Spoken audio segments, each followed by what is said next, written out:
Hello everyone, welcome to our channel. ఈరోజు కథ. సుబ్బయ్య ఒక చిన్నపాటి ఉద్యోగం చేస్తూ ఉండేవాడు. ప్రైవేటు ఉద్యోగం, ఎలాంటి స్థిరచరాస్తులు లేవు, ఒక్క సొంతిల్లు మినహాయించే. ఆయనకి ఒక్కటే కళ, ఇద్దరు పిల్లలు, కొడుకు జగదీషు, కూతురు వాసవి. ఇద్దరిని చదివించాలి. చదివించిన తర్వాత కొడుకు కాస్త మంచి ఉద్యోగం వస్తే కనుక ఆ తర్వాత కూతుర్ని కట్నం లేకుండా పెళ్లి చేసుకుని పెళ్లి కొడుక్కిచ్చి పెళ్లి చేసి పంపించాలి అనేది ఆయన కోరిక. కొడుక్కి కూతురికి వయసులో 5 సంవత్సరాలు తేడా ఉంది కాబట్టి ముందు మగపిల్లాడు ఎదిగొస్తాడు. వాడికి అక్షరం ముక్క ఇంపార్టెంటు. రేపొద్దున నేనంటూ ఇచ్చే ఆస్తిపాస్తులు వాడికి ఏమీ లేవు. వాడి కాళ్ళ మీద వాడు ఆధారపడి నేనిన్నాళ్ళు జీవితంలో కష్టపడి సంపాదించింది ఒక ఇల్లు. రేపు వాడు ఆ ఇంటితోనే సరిపెట్టుకోలేడు కదా. వాడికంటూ పిల్లలు పుడతారు.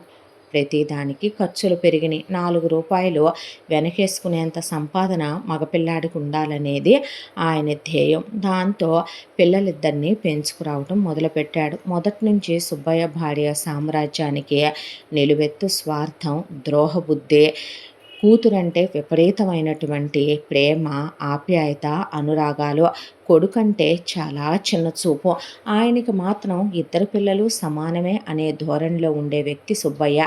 ఇలా కాలచక్ర ప్రవాహంలో రోజులు గడిచిపోతూ ఉన్నంతలోనే సొంతిల్లే కాబట్టి అద్దెలు గట్రా కట్టే పని లేదు కాబట్టి తినటానికి ఉండటానికి ఏ లోటు లేకుండా కాస్త ఆయన పిల్లాడికి కాస్త మంచిగానే చదువు చెప్పించాడు. ఆ తర్వాత పిల్లాడిది డిగ్రీ అయిపోయి పీజీ ఫైనల్ ఇయర్లో ఉన్నప్పుడు ఫీజు కూడా కట్టడం అయిపోయింది.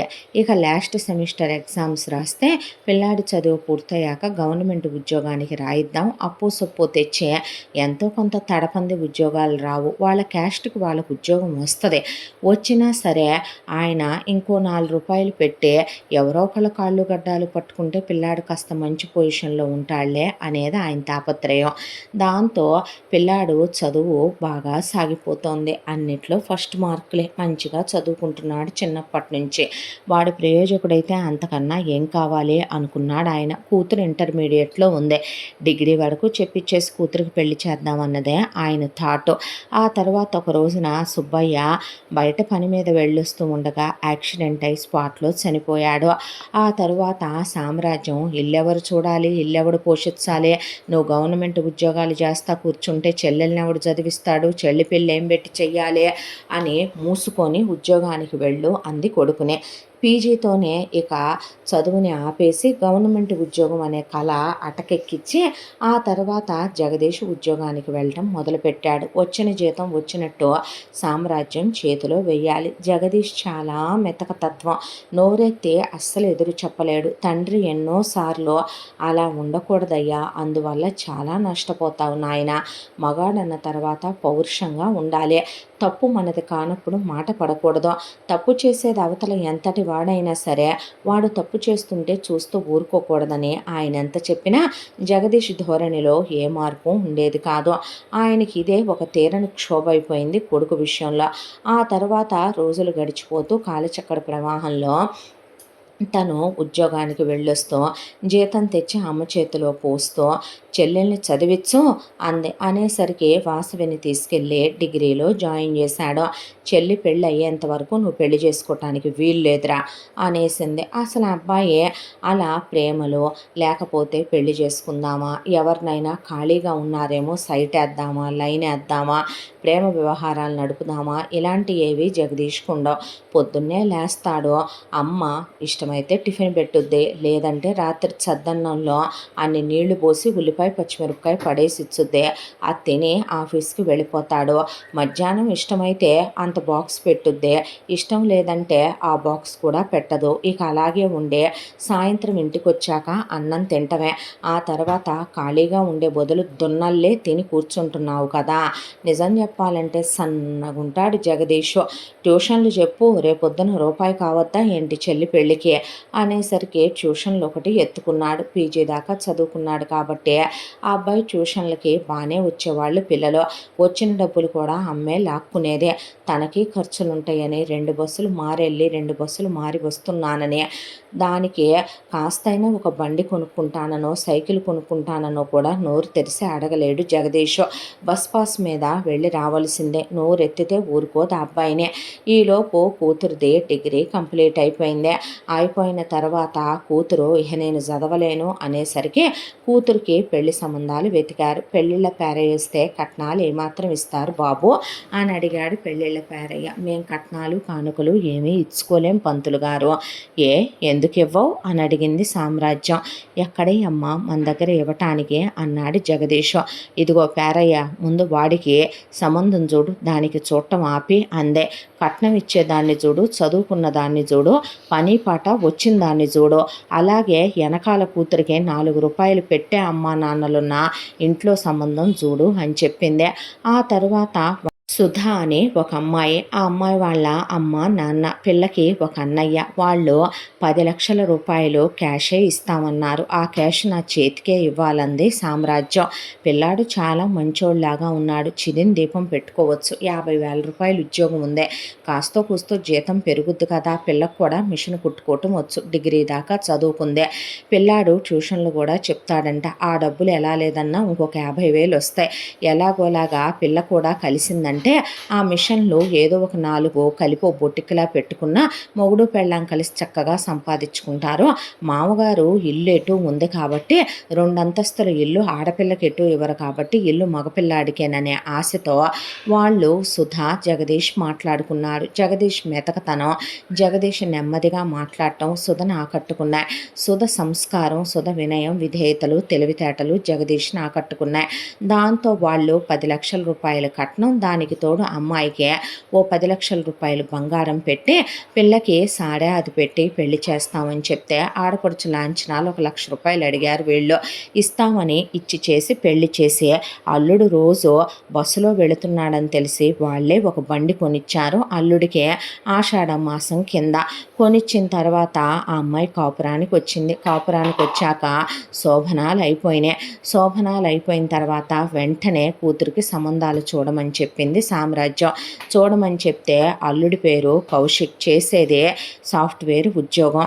అయితే నా కూతురు ఉద్యోగానికి వెళ్ళదు బాబు, చూడటానికి అల్లుడు చాలా మెతగ్గా కనిపించాడు, వాళ్ళమ్మ నాన్న పల్లెటూరులో ఉంటారు, అబ్బాయికి 10 ఎకరాల పొలం ఉంటుంది, కూతురికి అత్తపోరు ఉండదు, ముఖ్యంగా కూతురికి అసలు ఆడపడుచులే లేరు, ఉంది ఒకే తోడుకోళ్ళు, ఆ తోడుకోళ్ళు అసలు మొగుడిని ఇల్లరికని తీసుకెళ్ళిపోయింది కాబట్టి పొలం ఎప్పుడో రాయాల్సింది రాసేసి ఇచ్చేశారు. పెద్ద అబ్బాయికి ప్రాబ్లం కూడా లేదు. వాళ్ళ అమ్మాయిల దగ్గరికి వచ్చేపాటికి అలా వెతుక్కుంటారుగా చాలామంది, తెలివితేటలతో సంబంధాలు అలాగే వెతుక్కుంది సామ్రాజ్యం కూడా. ఆ తరువాత పెళ్లి కొడుకు వాళ్ళు కట్నం అని నోరు తెరిసే వాళ్ళు అడగాల్సిన అవసరం లేకుండా మేమే 10 లక్షల రూపాయలు ఖర్చు పెట్టి పెళ్లి చేస్తాం మా అమ్మాయికి అని చెప్పింది సామ్రాజ్యం. మరీ మీరు అలా మాట్లాడితే మేమేం మాట్లాడతాం వదిన గారు, ఒక 50 తులాల బంగారం పెట్టరా, అమ్మాయికంటూ కొంత ఏదో ఒకటి క్యాష్ అనేది 25 లక్షలు బ్యాంకులో అయిపోతే ఎలాగా అనేసరికి కూతురు అతను నాకు నచ్చాడని, అందంగా ఉన్నాడని ఇద్దరం కలిసి మాట్లాడుకున్నప్పుడే అతను నా చేయి పట్టుకుంటేనే నాకు పొలకింతలు వచ్చాయని, అతన్ని తప్ప నేనెవరిని చేసుకోననే పాటికి నీ కోరిక నేను కాదంటానా అమ్మా అని, అలాగేనండి మీరు అడిగినవి అన్నీ జరిపిస్తానని మాటిచ్చింది వాళ్ళకి. వెళ్ళిన తర్వాత ఎలా జరిపిస్తావమ్మా అని అడిగాడు జగదీష్. ఈ ఇల్లు అమ్మేస్తానరా అంటే ఇల్లు అమ్ముతావా అన్న తర్వాత అలా ఎలా అమ్ముతారత్తయ్య, ఇల్లు ఆయనకు కదా అంది కోడలు. చెంప చెల్లుమంది కోడలిది ఒక్కసారే. చెంప చెల్లుమనే పాటికి ఆ అమ్మాయి చెంప మీద చేయి పెట్టి నుంచుంటే, నన్ను క్షమించు, నేను అసమర్థుణ్ణి, అమ్మకి ఎదురు చెప్పలేను, నోరెత్తి మాట్లాడలేను అనేపాటికి అమ్మాయి బిత్తరపోయి మొగుడు వైపు అలా చూసింది. చూసిన తర్వాత 60 లక్షల రూపాయలకి ఇల్లు అమ్మేసిందే. ఇల్లు అమ్మేసి వాళ్ళ కూతురు పేరు మీద 25 లక్షలు వేయమనమంటే కూతురు పేరు మీద ఎకాఎకిన ఇక ఒక 30 లక్షలు వేసిందే. వాళ్ళు అడిగిన బంగారం ఒక 30 లక్షలు పెట్టి పెట్టిందే. కోడలు కట్నం ఒక 10 లక్షల రూపాయలు తెచ్చింది కాబట్టి నా కట్నం ఎలా ఇస్తారంటే ఆ అమ్మాయిని చిత్రహింసలు పెట్టి తన దగ్గరే కట్నం డబ్బులు ఉన్నాయి కాబట్టి ఆ 10 లక్షలు పెళ్లి ఖర్చులు పెట్టి తర్వాత కోడలు ఒంటి మీద ఉన్న 10 లక్షల రూపాయల బంగారం ఆ అమ్మాయిని కొట్టి లాగేసుకొని అల్లుడికి అది పెట్టి ఒక స్పోర్ట్స్ బైకు, దాంతోపాటు అల్లుడికి హ్యాండ్ చైను, మెళ్ళో చైను, 2 ఉంగరాలు చేయించి ఇక కూతుర్ని సామాను అవి కొనిచ్చి చీర సారెలతో అత్తారింటికి సాగనంపుకుంది. ఆ తరువాత సొంతిల్లు లేదు కాబట్టి అద్దిల్లు ఒక్క వంటగది, అది కాకుండా ఒక గది ఉండేలాగా చాలు ఇల్లని చెప్పి ఇల్లు మారిన తర్వాత అసలు జగదీష్కి పరిస్థితి అర్థం కాలేదు. ఒకవైపున వంటగదికేమో సామ్రాజ్యం తాళం వేసుకుంటుంది. కొడుకు కుడివైపున, కోడల్ని ఎడం వైపున పడుకోబెట్టుకొని తను మధ్యలో మంచం వేసుకొని పడుకుంటుంది. కొడుకు కోడల్ని ముట్టుకోకూడదు. తను కొత్త టైప్ ఆఫ్ ఫ్యామిలీ ప్లానింగ్ని అవలంబించి కొడుకు కోడలు ఒకళ్ళనొకళ్ళు ముట్టుకుంటే కోడలు కొడుకుని వశపరుచుకుంటుందేమో, కొడుకు కోడల మాటలు వింటాడేమో, వేరు కాపురం వెళ్ళిపోతాడేమో, కోడలు తెలివితేటలు ప్రయోగిస్తుందేమో అనే దాంతో వాళ్ళిద్దరిని ముట్టుకొనివ్వకుండా చేసేసిందే. ఉండేది గ్రూప్ ఆఫ్ హౌసెస్ కాబట్టి పెద్దిల్లు తీసుకుందామమ్మా అంటే సొంతిల్లే కొను, అలాంటప్పుడు అంటే నేనా సొంతిల్లా, నా జీతంతోనా ఇప్పుడా అంటే మరి సొంతిల్లు కొన్నంతకాలం ఇంట్లోనే ఉండాలబ్బాయ్, నువ్వు ఈ కసితోనైనా పెళ్ళాన్ని ముట్టుకోవట్లేదనే దాంతోనైనా కానీ సంపాదించు, ఎలా సంపాదిస్తే ఏముందిరా, నువ్వు కోట్లు లక్షలు సంపాదించి సొంతిల్లు కొనవయ్యా, కొన్న తర్వాత అప్పుడు పెళ్ళాం ఒంటి మీద చెయ్యొద్దుగానిలే అనేసింది కొడుకునే. చివరికి డాబా మీద కక్కుర్తి పడదామంటే బ్యాచిలర్స్ ఉంటారు. ఆ అబ్బాయి అలా కక్కుర్తి పడే రకం కాదు. ఇంటికి ఒక వరండా వసారా లేదు. వంటగదిలో కాపురం చేసుకోవడానికి అమ్మ తాళం వేసేసుకుంటుంది. అలా ఒకరోజు కాదు, 2 రోజులు కాదు, వాళ్ళ కాపురం ఇక భార్యాభర్తలు ఏమంటా శోభనం అప్పుడు 16 రోజుల పండగ అయిందాకో నెల రోజులు కాపురం చేశాడో కానీ పెళ్ళైన బ్రహ్మచారిగా మిగిలిపోయాడు జగదీష్. సుధా వెకిలిగా నా మీద చెయ్యయ్యే, నాకు కోరికలు పుడుతున్నాయి, నువ్వు నాకు కోరికలు రగులుతున్నాయి, నన్ను ముట్టుకో అంటుకో అని అడిగే అమ్మాయి కాదు. ఆ అమ్మాయి దుఃఖం తీరని దుఃఖంగా అయిపోయింది. పెళ్ళైన తర్వాత కూడా అత్తంటి వాసం చేస్తూ కూడా ఆ అమ్మాయి మొగుడు చివరికి స్పర్శ కూడా ఎరగకుండా అయిపోయింది. మొగుడు పెళ్ళాం ఎక్కడన్నా 10 నిమిషాలు మాట్లాడుకుంటే వెనకే వెళ్ళుద్ది సామ్రాజ్యం. ఇక కోడల చేత మిషన్ పెట్టించి మిషన్ కుట్టిస్తూ ఆ డబ్బులు, జగదీష్ ట్యూషన్ చెప్పిన డబ్బులు, జగదీష్ ఒకవైపున తను తీసుకొచ్చే జీతం మొత్తం తనే లాక్కుంటుంది. అవి కాకుండా సుధా వాళ్ళ పుట్టింటి దగ్గర నుంచే పచ్చళ్ళు దెమ్మని, వడియాలు దెమ్మని, నాన్ వెజ్లు దెమ్మని, బట్టలు దెమ్మని, అయ్యని ఇయ్యని వాళ్ళకు ఫోన్లు చేసి పద్దాకా వాళ్ళనే ఏదో ఒక మాటలు దుమ్మెత్తి పోస్తూనే ఉంటుంది. వాళ్ళు పిల్ల సుఖంగా ఉంటుందిలే అనే దాంతో అవి ఇవి తీసుకొచ్చిస్తే వాటిని అలా కూతురికి పార్సిల్ చేసుద్దే. ఇక్కడి నుంచి గీసి గీసి గీసి గీసి కొడుకుని కోడల్ని అన్నం తినివ్వకుండా, టిఫిన్ తినివ్వకుండా, రేషన్ బియ్యాలు ఇంట్లోకి వాడుతూ కూతురికి నగలు కొని పంపించడం, కూతురికి డబ్బులు ఇచ్చి ఒక అకౌంట్లో వేసుకొని దాచుకోమని చెప్పటం, కూతురికి మొగుడిని తీసుకొని ట్రిప్పులకి వెళ్ళి రమ్మనమంటాం, మొగుడిని గ్రిప్పులో పెట్టుకోమంటాం, త్వరగా కడుపు తెచ్చుకోమంటాం. కూతురికి ఆ తర్వాత కడుపుతో ఉన్నాను అని కూతురు చెప్పగానే కూతురికి బాక్సులు యాపిల్స్, దానిమ్మకాయలు, గ్రేప్స్ అవన్నీ పంపించటం, కూతుర్ని తెచ్చి సీమంతాలు చేయటం, నగలు పెట్టడం, ఆ తర్వాత కూతురికి పొరుడు పోయటం, కూతురు ఇక్కడ ఉండే సుధని చెండుకు తినటం, అమ్మ కూతుళ్ళు ఇద్దరూ కలిసి సుధని టార్చర్ చేయటం, హింసలు పెట్టడం, ఆ అమ్మాయిని నరకాలు పెట్టడం, కొట్టడం, తిట్టడం, ఆ అమ్మాయిని 2 క్షుద్రశక్తులు కలిసి పీడించినట్టుగా పీడించుకు తినటం, ఆ తర్వాత వెళ్ళి వాసవి మళ్ళీ కడుపుతో ఉన్నానంటాం, మళ్ళీ కూతురికి సీమంతాలు, పురుళ్ళు, పుణ్యాలు చేయటం. ఇలా 3 సంవత్సరాల కాలం గడిచిపోయింది. ఈ 3 ఏళ్ల కాలంలో జగదీష్ జీతం కూడా 70,000 రూపాయలైంది. అయినా సామ్రాజ్యమే తీసుకుంటుంది. ట్యూషన్ పిల్లలు 30 మంది 100 మంది అయ్యారు, అవి తనే తీసుకుంటుంది. సుధ పెట్టినప్పుడు టైలరింగ్గా బట్టలు వచ్చాయి కాదు, కానీ ఇప్పుడు ఒక 2 అమ్మాయిల్ని పెట్టి కుట్టిస్తున్నా కూడా రూపాయి చేతిలో మిగిలే పని ఉండదు. నెలకి 1,00,000 నుంచి సీజన్ అయితే 2 లక్షల దాకా కళ్ళ చూసుద్ది, ₹1 మిగిలే పని ఉండదు. చివరికి మొగుడు అమ్మాయి మీద చెయ్యేసి 3 ఏళ్ళు అయిపోయింది. పుట్టింటి వాళ్ళకి ఈ విషయాలన్నీ తెలిసి వాళ్ళ కడుపు తరుక్కుపోయింది. ఇంతకాలంలో వాసవి మాత్రం మొగుడుతో మాల్దీవ్స్ వెళ్ళింది, మొగుడుతో కలిసి బాలీలు వెళ్ళింది, మొగుడుతో కలిసి ట్రిప్పులకి వెళ్ళింది, సీమంతాలు చేయించుకుంది, పిల్లల్ని కంది, కన్న పిల్లలకి మురుగులు, గొలుసు, బంగారు మొలతాళ్ళు, అన్నప్రాసనకు వెండి గిన్నెలు, వేడుకలు, వాటికేమీ తక్కువ కాదు. ఆ అమ్మాయిని కొట్టి కొట్టి తిట్టి తిట్టి వాతలు పెట్టి నరకాలు పెట్టి నానా మాటలు అని మనిషి సగమైపోయింది ఆ అమ్మాయి. దాంతో ఒక రోజున ఈ బాధలన్నీ చూడలేక ఆ పిల్ల పుట్టింటి వాళ్ళు రమ్మనమని కబురు పెట్టారు. కబురు పెడితే ఏంటమ్మా ఏంటి నాన్న అని వెళ్ళింది సుధ. వెళితే జగదీష్ను కూడా వెంట తీసుకెళ్ళింది. అల్లుడిని ఏమీ అనుకోలేరు కాబట్టే అల్లుడు మెతకని తెలుసు. చివరికి వియ్యపురాలు గయ్యాళి గంపని తెలుసు. వీళ్ళే చూడాలి, వియ్యంకుడు సచ్చాడు కాబట్టి ఆ దరిద్రం వీళ్ళకి తప్పదని తెలుసు. కాబట్టే అమ్మ మేము ఎలాగోలాగా కడుపు కట్టుకొని ఎన్నాళ్ళుగా ఇక రూపాయి మేము దాచుకున్నాము.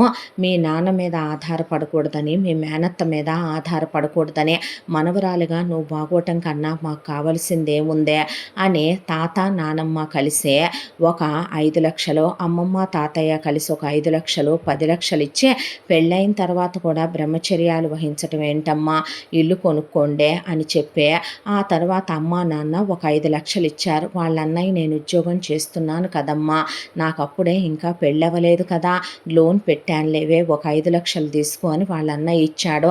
చుట్టాలు బంధువులు ఆ అమ్మాయికి మేనమామ వరుస అయ్యేవాళ్ళు, పిన్ని వరుస అయ్యేవాళ్ళు, పెద్దమ్మ వరుస అయ్యేవాళ్ళు, ఇక అక్కల వరుస అయ్యేవాళ్ళు, అన్నల వరుస అయ్యేవాళ్ళు తలా ఒక 10,000, 15,000, 25,000, 20,000 చీటీ పాడామని, అందులో కట్టామని, డ్వాక్రాలు వచ్చినాయని ఆ అమ్మాయికి అందరు కలిసి ఒక 5,00,000 పోగు చేసి ఇచ్చారు. వెరసే అమ్మా నాన్న ఇచ్చిన 5, తాత అమ్మమ్మ ఇచ్చిన 5, నానమ్మ తాతయ్య ఇచ్చిన 5, అన్న ఇచ్చిన 5, చుట్టాలు ఇచ్చిన 5, 25,00,000 వచ్చినాయి. అవి పెట్టి ఇల్లు కట్టుకొని కాపురం చేసుకోండి తల్లి, పచ్చగా. పెళ్ళైన తర్వాత అలా ఉండకూడదమ్మా, పిల్లా పాపలతో చల్లగా ఉండాలి, మీ అమ్మ నాన్నలకి నీదే దిగులైపోయిందని చెప్పి పంపించిన తర్వాత సరే ఆ అమ్మాయి ఒక మాట అనుకుంది. శుభ్రంగా జగదీష్ కూడా ఇల్లు కట్టించుకుందామని మనసు ప్రశాంతపడి వాళ్ళు ఒక్కటే ప్లాన్ అనుకున్నారు. ఓ 10,00,000లో ల్యాండ్ తీసుకొని 15,00,000లో 2 పోర్షన్లు వేయించితే కనుక ఓ పోర్షన్లో ఉన్న ఓ పోర్షన్ అద్దెకిచ్చుకోవచ్చు.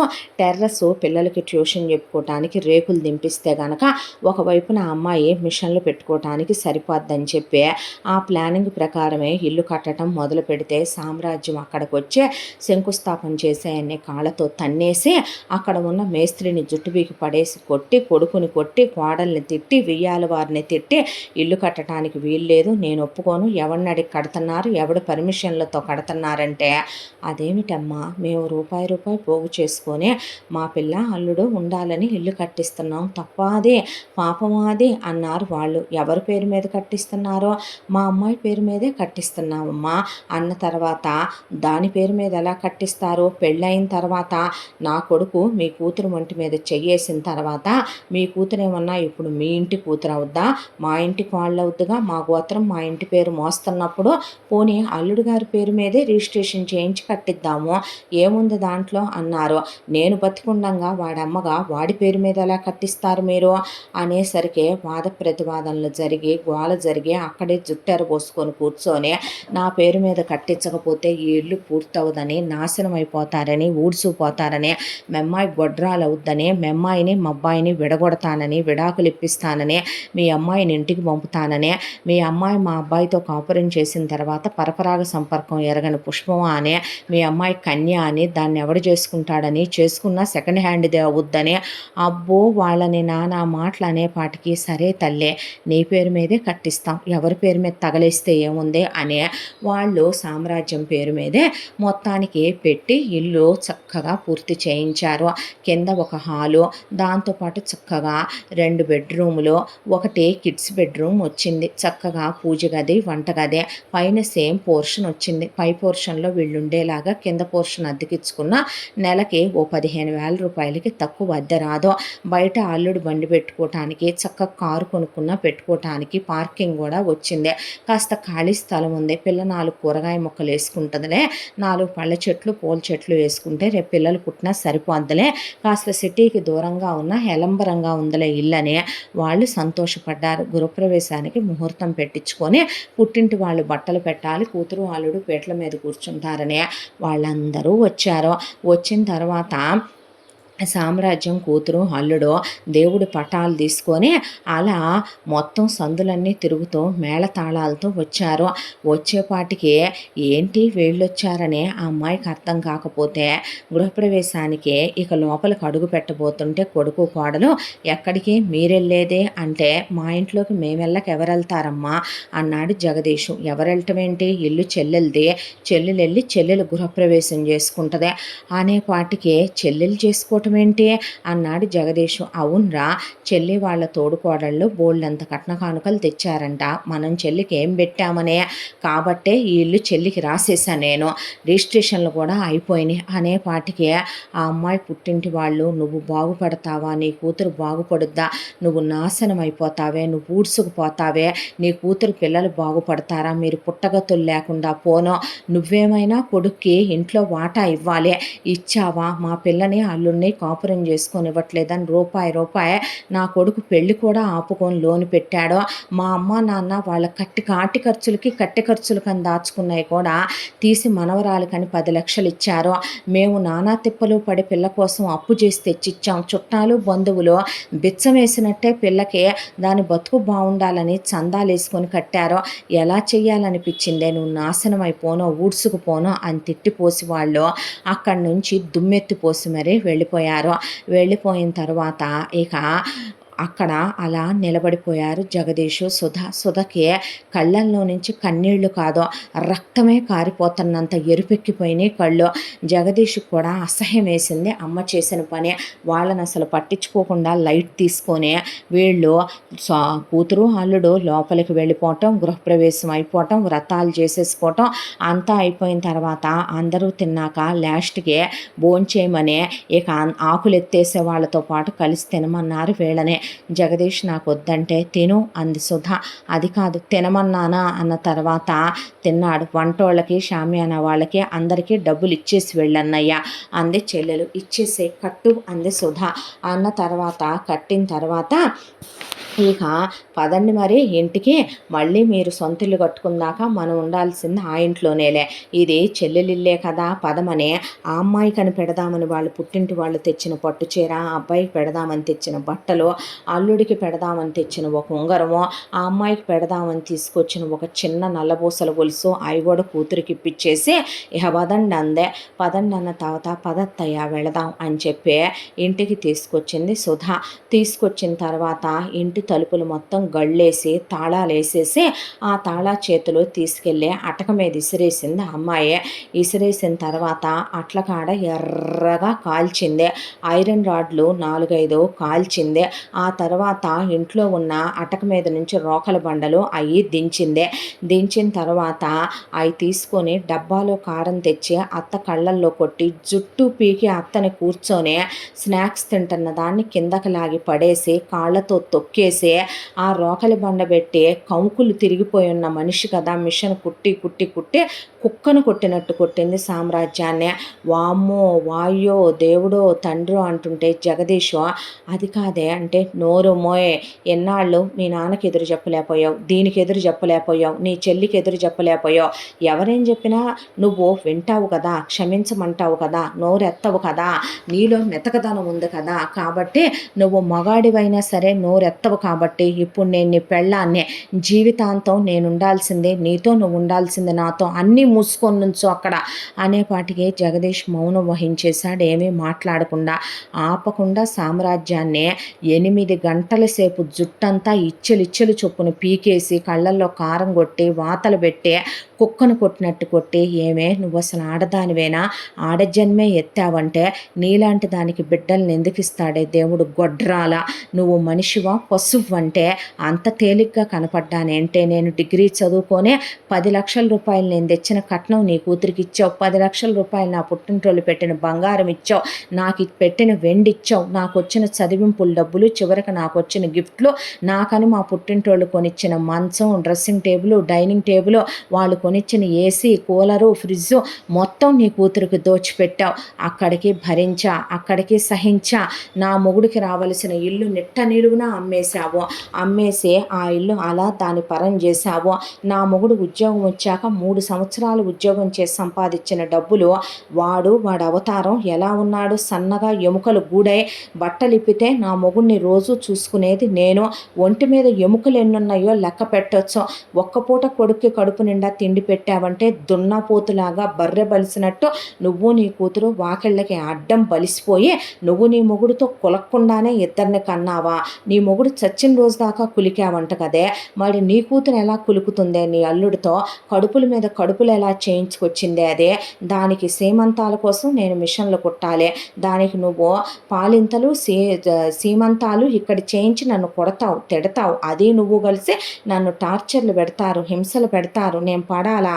ఎలా కనపడుతున్నానే మీరు నాశనం అయిపోను, ఎనడు మీరు ఊడ్సుకుపోయి దుమ్మెత్తుకుపోతారో అనకూడదులే. కానీ నా అన్న పిచ్చి మొహమోడు, వాడు పెళ్లి కూడా చేసుకోవటం ఆపుకొనే నా కోసమని వాడు 5 లక్షలు లోన్ తీసుకొని ఇచ్చాడే. మా తాతయ్య అమ్మమ్మ నానమ్మ అమ్మమ్మ కాటి ఖర్చులు పుంజుకున్నాయి మనవరాలు. చివరికి మొగుడుతో కాపురం చేసుకోవట్లేదని ఇచ్చారు. చుట్టాలు తలా కాసిన జాలతో ఇచ్చారు. నా తల్లిదండ్రులు అప్పు చేసి ఇచ్చారే. నువ్వు నాశనం అయిపోను. చివరికి పెద్దిళ్ళు తీసుకోనివ్వకుండా వంటగదికి తాళాలు వేసుకొని కొడుకు కోడలు మధ్యలో పడుకుంటావా? మనిషివా పశువ్వా నువ్వు? నీలాంటి మృగాల్ని బతకనివ్వకూడదే. నీలాంటి బతికితే నాలాంటి ఆడవాళ్ళు మనశ్శాంతిగా ఉండలేరే అని అమ్మాయి జుట్టు పట్టుకొని రోడ్డు మీద కొట్టుకుంటూ ఈడ్చుకెళ్ళి ఆడపడుచు దగ్గరికి తీసుకెళ్తే, వామ్మో వాయ్యో నీ చేతులిరగా కాళ్ళిరగా మమ్మనే కొడతావంటే అంది వాసవి. వాసవి జుట్టు పట్టుకొని పడేసి తుక్కు కింద కొట్టేసింది సుధా. అసలు ఆడపడుచు అత్త మామలు, ఆడపడుచు మొగుడు, తోడుకోళ్ళు వాళ్ళంతా వచ్చిన చుట్టాలు వేడుక చూస్తూ నుంచున్నారు తప్ప ఒక్కళ్ళు సుధనే ఆపలేదు. నీ బతుకు చెడా, ఏం బతుకే నీదే? పుట్టింటి వాళ్ళు బాగుండాలనుకోవాలి, పుట్టిళ్ళు పచ్చగుంటేనే మనకంత పసుపు కుంకాలు పెడతారనుకోవాలి. అలాంటిది పుట్టింటి మీద పడి దోచుకు తినే ఎంతని తింటావే? నీ ధనదాహానికి ఒక హద్దంటూ ఉండొద్దు. నిన్ను చదివిచ్చింది నా మొగుడు. నీ పెళ్లికని ఇల్లు మింగేశావు, నా నగలు మింగేశావు, నా కట్నం మింగేశావు. చివరికి ఎన్నో ఆశలతో కలలతో మేము ఇల్లు కట్టించుకుంటే నన్ను టార్చర్లు పెట్టి నరకాలు పెట్టి 3 ఏళ్ళయింది ఆయన నా ఒంటి మీద చెయ్యక. నువ్వు మాత్రం నీ మొగుడుతో రోజు కులుకుతూ కాపురం చేసి ఇద్దరిని దింపావు కదే. మరి మా బ్రతుకులు ఎందుకు నాశనం అయిపోవాలి? చూడవే, నీ అమ్మని నుంచి నీ దగ్గరే ఉంచుకొని నువ్వే చూసుకో, నీ అమ్మ బాధ్యత నీదే అనే బాగా కొట్టి వాతలు పెట్టి జుట్టంతా పీకేసింది సుధా. నేనెందుకు చూస్తాను ఆడపిల్లనైతే? నాకేం సంబంధం? పెట్టిన మా ఇల్లు వెనక్కి పెట్టవే. నేనెందుకు పెడతానో? ఆ ఇల్లు అయినా మా ఆయన పేరు మీద రిజిస్ట్రేషన్ చేసేసింది మా అమ్మ, నా పేరు మీద ఏమీ చెయ్యలేదు. ఇంకా మీకు నాకు సంబంధం లేదు. మీ మొహం నాకు చూపించొద్దు, నా మొహం నీకు చూపించను, వెళ్ళిపోండి మా ఇంట్లో నుంచి బయటికి అనేసరికి అక్కడున్న పెద్ద మనుషులంతా ఏది ఏమైనానమ్మాయి సుధా, అత్తాకోళ్ళు అన్న తర్వాత పొద్దున్న లేచిన దగ్గర నుంచి 1,00,000 అనుకుంటారు. ఏ ఇళ్లల్లో ఉండవంటావు అత్తాకోడళ్ళకి గొడవలు? యుగాలుగా ఏనాటి నుంచో అనాదిగా వస్తున్నాయే కదా ఈ గొడవలు. తిట్టినా కొట్టినా పెట్టినా నువ్వు చూడాల్సిందే. మరి మీ అత్తనే, మీ మామ పోయాడు కదా, మరి మీదే బాధ్యత. కొడుకు బతుకున్నప్పుడు పరా ఇంటికి వెళ్ళినప్పుడు ఆడపిల్లగానే కూతురు ఎలా చూసుద్ది అన్న తర్వాత, అవునా అమ్మలక్కలు, అలాగే పదవే చూస్తాను నిన్ను అనేపాటికి, అమ్మో అది నన్ను చంపేసుద్ది, నేను వెళ్ళను దాంతో పాటంటే, ఎల్లకేం చేస్తావో? నా ఇంటి మీద పడి తింటావా ఏంటి? మా ఆయన ఊరుకోడు, మా అత్తయ్య మామయ్య ఊరుకోరనే పాటికే కూతురు వైపు చూసి నిర్ఘాంతపోయింది సామ్రాజ్యం. ముందు బయటికి నడు మా ఇంట్లో నుంచి అని అల్లుడు గెంటేసి వాళ్ళు తలుపులు మూసేసుకున్నారు. సచ్చినట్టు పదవే అని తీసుకొచ్చింది సుధా. తీసుకొచ్చిన తర్వాత ముందు జగదీష్ని, ఇక నుంచి నువ్వు నేను చెప్పినట్టు వినాలి, లేదంటే నీ అమ్మను కొట్టినట్టు నిన్ను కొట్టను అనుకుంటున్నావా? తీసుకెళ్ళి జైల్లో తోయిచ్చి నీ ఉద్యోగం ఓడబీకిస్తా వేషాలు వేసావంటే. మీ అమ్మ చెప్పినట్టు విన్నావుగా, మీ చెల్లి చెప్పినట్టు విన్నావుగా, నేను చెప్పినట్టు కూడా విను నువ్వు. ఇక నుంచి నా ముందు కూడా నోరెత్తకూడదు నువ్వు అంటే. నువ్వు ఎలా చెప్తే అలానే వింటానురా అన్నాడు. నీ జీతం నాకు ఇవ్వు, ట్యూషన్ మీద వచ్చే డబ్బులు నాకు ఇవ్వాలి, ₹1 కూడా దీనికి ఇవ్వటానికి వీల్లేదు. దీనివల్ల వచ్చిన 25 లక్షల రూపాయల నష్టం దీంతోనే పూడిపిస్తా నేను. ముందు నువ్వు వెళ్ళే పెద్దిల్లు ఒకటి చూడు, ఆ ఇంట్లో ఉండాల్సింది ఒక బెడ్రూము, ఒక వంటగది, ఒక వసారా ఉండేలా చూడు ముందు ఇల్లు అని చెప్పింది. చూశాడు. చూసిన తర్వాత బెడ్రూమ్ వాళ్ళిద్దరూ కాపురం చేసుకోవటానికి, వంటగది వంట అయిపోగానే ఆ అమ్మాయి తాళం వేసుకోవటం మొదలుపెట్టింది. వసారాలో సామ్రాజ్యం ఉండటానికి మంచమో మూలకి ఇసిరేసి సామ్రాజ్యాన్ని అక్కడ ఉండమని చెప్పింది.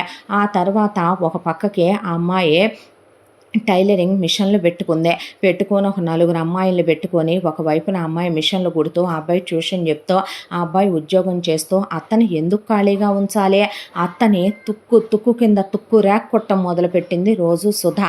ఇక ఎలాగైతే ఆ అమ్మాయికి కాఫీ నీళ్లు టీ నీళ్లు ఇవ్వకుండా టార్చర్లు పెట్టిందో, ఇంటి పని చేయిస్తూ వంట పని చేయిస్తూ కూర్చుంటే తంతు నుంచుంటే తంతు, నీ మీద 25,00,000 రూపాయలు నా వాళ్ళు ఇచ్చినవన్నీ నష్టపోయాను కదే, నువ్వే పూడ్చాలనే పచ్చళ్ళ వ్యాపారం పెట్టించింది. పిండి వంటలు, అప్పడాలు, వడియాలు, క్యాటరింగు అన్నీ చేంచటం మొదలుపెట్టింది. అలా వాళ్ళు మళ్ళీ పిల్లల కంఠం ఆపేసుకొని వాళ్ళంతా స్థిరం అవటానికి పట్టిన కాలం 5 సంవత్సరాలు. ఆ తర్వాత స్థలం కొనుక్కొని ఈసారి ఎకాఎకిన వాళ్ళు ఉండటానికే టాప్ ఫ్లోర్లో 4 అంతస్తులు ఇల్లేయించి 1 అంతస్తు వాళ్ళకే, పైన ట్యూషన్లు బొటిక్కులు పెట్టుకోవటానికి కింద నుంచి పైకి లిఫ్ట్ పెట్టించి కింద 6 పోర్షన్లు అద్దెకిచ్చే, అత్త బయట వంట చేయటం, దాంతోపాటు హోమ్ మేడ్ ఫుడ్స్ అని ఆ లోపల స్వీట్ షాప్ లాగా పెట్టి అవి అమ్మటం, క్యాటరింగులు చేయటం, ప్రతి రూపాయి తను తీసుకోవటం.